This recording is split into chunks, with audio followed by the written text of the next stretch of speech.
নমস্কাৰ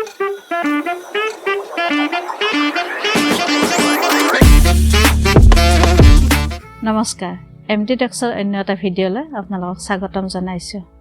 আজি মূলতঃ ক'ব খুজিছোঁ সন্তানৰ জন্মদিনৰ দিনাখন শ্ৰী শ্ৰী সত্যনাৰায়ণ পূজা কিয় কৰে বা কিয় কৰিব লাগে এই বিষয়ে, আৰু যিবিলাক মাতৃ গৰ্ভ অৱস্থাত আছে বা সন্তান এবছৰীয়া হোৱাই নাই, কেঁচুৱা অৱস্থাতে আছে বা ডাঙৰ হৈছে, তেওঁ সকলৰ কাৰণেনো কিয় নাৰায়ণ পূজা কৰে।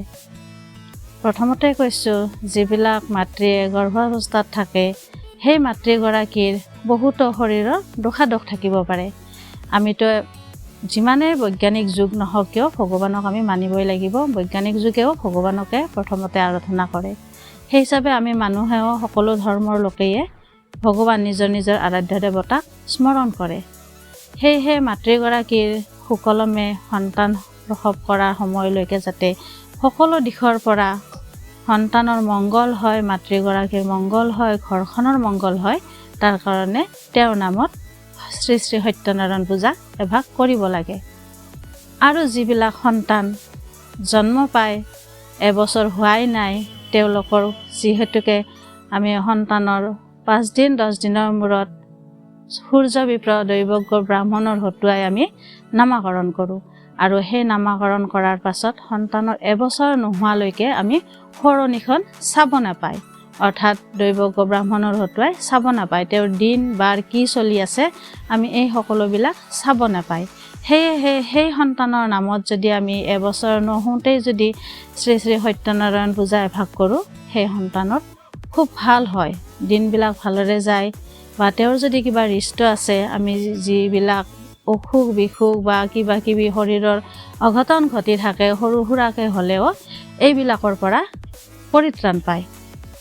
এইটো বিধান বুলি কয় দৈৱজ্ঞ ব্ৰাহ্মণেই হওক বা সূৰ্য বিপ্ৰ ব্ৰাহ্মণেই হওক, যিসকলৰ হতুৱাই আপোনালোকে এই দিনবাৰবিলাক চোৱাই থাকে তেওঁলোকে নিশ্চয় ক'ব।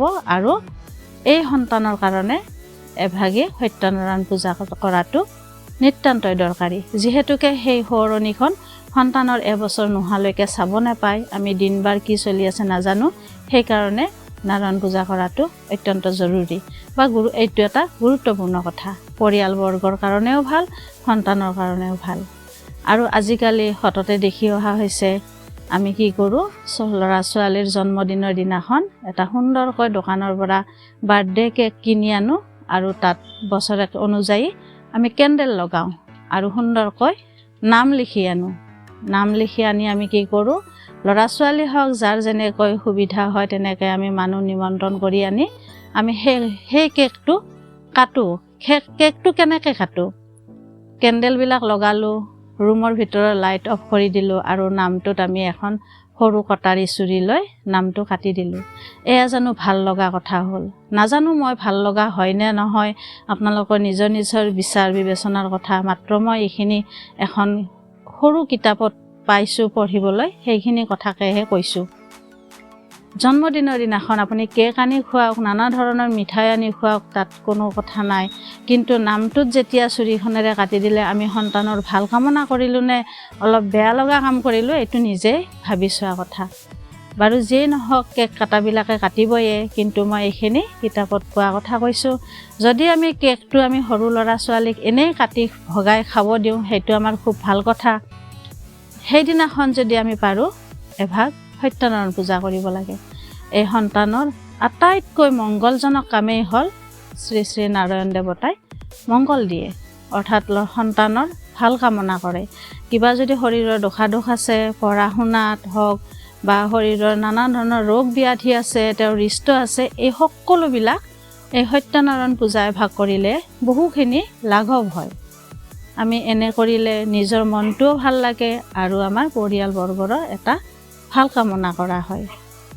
ভাবি চাওকচোন, এবাৰ কেকটো চুৰিৰে নাকাটি যদি আমি এখন শৰাই দিওঁ বা সত্যনাৰায়ণ পূজা ভাগ কৰোঁ, বা যাৰ যেনেকৈ সুবিধা হয়, সকলোৰে নাৰায়ণ পূজা কৰিবৰ সমৰ্থ নাথাকিবও পাৰে, কিন্তু এগছি বন্তি লগোৱাৰতো সমৰ্থ সকলোৰে আছে।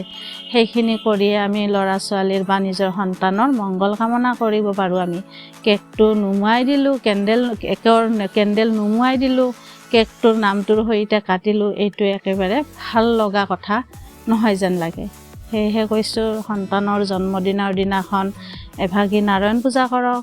নাৰায়ণ পূজা কৰিব নোৱাৰিলে আপুনি সৰু সৰু ল'ৰা ছোৱালীক মাতি আনি মিঠা ভোগ হওক, অৰ্থাৎ বগা ভোগ, যিটো আমি পায়স বুলি কওঁ, 5টা বগা দ্ৰব্যৰে মিশ্ৰণ বনাই সৰু সৰু ল'ৰা ছোৱালীক সন্তানৰ জন্মদিনৰ দিনাখন খুৱাব লাগে। আৰু আমি এটা কাম কৰি আহিছোঁ, আমি গিফ্ট লওঁ। গিফ্ট কেতিয়াও ল'ব নালাগে। সন্তানৰ জন্মদিনৰ দিনাখন পাৰিলে সৰুকৈ হ'লেও এটা সমনীয়াক বা আপুনি যাক যি ভাল পায় তেওঁলোকক গিফ্ট উভতাই দিয়ক। গিফ্টটো লোৱাৰ পৰিৱৰ্তে দিয়াৰ ব্যৱস্থা কৰক। চাব আপোনাৰ সন্তানৰ মংগলময় হ'ব, আশীৰ্বাদ পাব। এইকাৰণে কৈছোঁ, সন্তানৰ জন্মদিনৰ দিনাখন আপুনি সত্যনাৰায়ণ এভাগি কৰক। ভিডিঅ'টো এইখিনি আছিল। এই ভিডিঅ'টো লাইক কমেণ্ট শ্বেয়াৰ কৰিব আৰু চেনেলটো ছাবস্ক্ৰাইব কৰিব। ফেচবুকৰ পেজটো ফ'ল' কৰিব। আৰু যিবিলাক মাতৃয়ে নতুনকৈ সন্তান সম্ভৱা হৈছে বা ল'ৰা ছোৱালী এবছৰীয়া হোৱাই নাই, নিশ্চয় এই ভিডিঅ'টো চাব। লাইক এটা কৰি মোক উৎসাহিত কৰিব। নমস্কাৰ।